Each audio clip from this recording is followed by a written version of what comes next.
Hey guys, my name is A. I'm an operator in the Monkeys, which is a tactical repelling team, a part of a counter-terror unit. Today I'm going to give you guys the rundown of my specialized gear that we use in combat and in training. I'll also show you my personal kit, my plate carrier and my battle belt and how I have it set up for my job. I hope you can learn from my gear and pick up some tips that could be used for your own setup. I have some very unique gear, so make sure to stick around. Our repelling team is split into two. We have the helicopter team and the monkeys team. Our helicopter team can either rappel with harnesses or use fast roping. And our monkey team jumps from the roofs of buildings to quietly surprise and attack targets. This technique is used best when dealing with hostage rescue situations.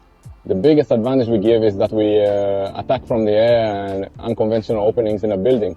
The enemy is expecting you to come from the ground, from the door. We attack from the air and from the windows. We also know how to fight as regular combat soldiers, everything from CQB to open field combat. We have guys from our team that are fighting Gaza right now. This is my personal setup and gear that most monkeys will go out to a mission with. I also have here specialized gear, which I think you'll find very interesting. Over here we have a pouch for our rope.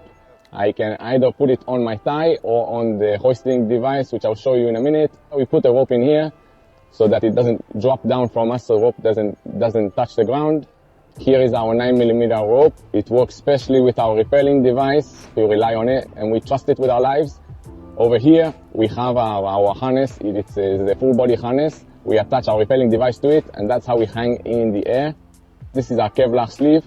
This is how we protect our rope from tearing when we rappel from rooftops. Obviously, we want to make sure we are as safe as possible when jumping, so this is very important.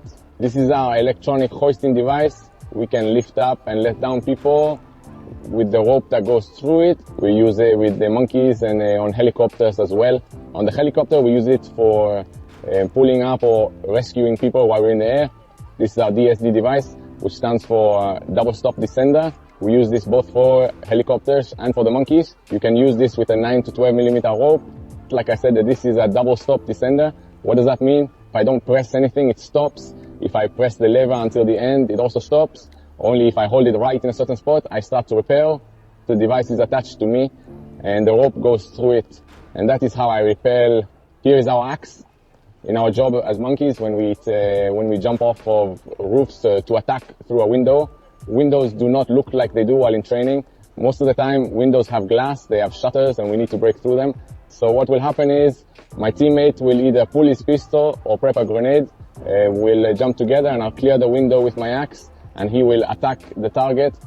The axe is round on the end, so that when I smash through the window, it does not get stuck and has that flat side to clear the glass or anything else to clear the way and make a clean opening. I have a clip so that I can attach it to it anywhere on my vest that is comfortable.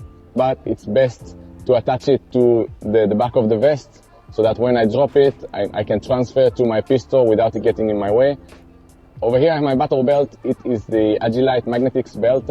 We started using battle belts for our job in the past few years. We wanted to take off gear, the bulk from our vests and then move it to our belts. We need to be as small as possible when we operate. We are going into very small spaces at a very high speed and we need to make sure we do not get stuck. Over here is my holster for my pistol. Here on the right side, in this pouch I have a sling with a clip. It's for rescuing injured teammates. I attach it to myself and then attach it to my injured teammate and then I can help him down to the ground.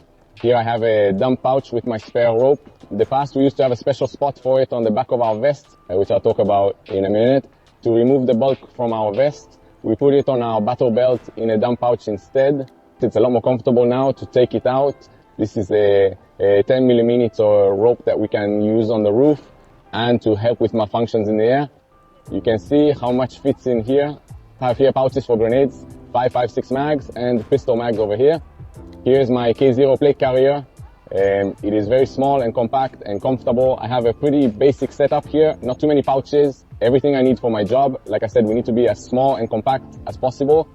On the front, I run 3 mags. The rest I run on my belt. And here I have a small pouch on the front where I keep some medical gear, like a spare cut and some bandages. This plate carrier is very modular. I run this cummerbund so that I can add to it if I'm fighting as a normal combat soldier. add side plates or more mags or a radio if I'm going into Gaza. And that is pretty much it. Thanks for watching, guys. I hope you learned something from the way I set up my gear. Stay safe.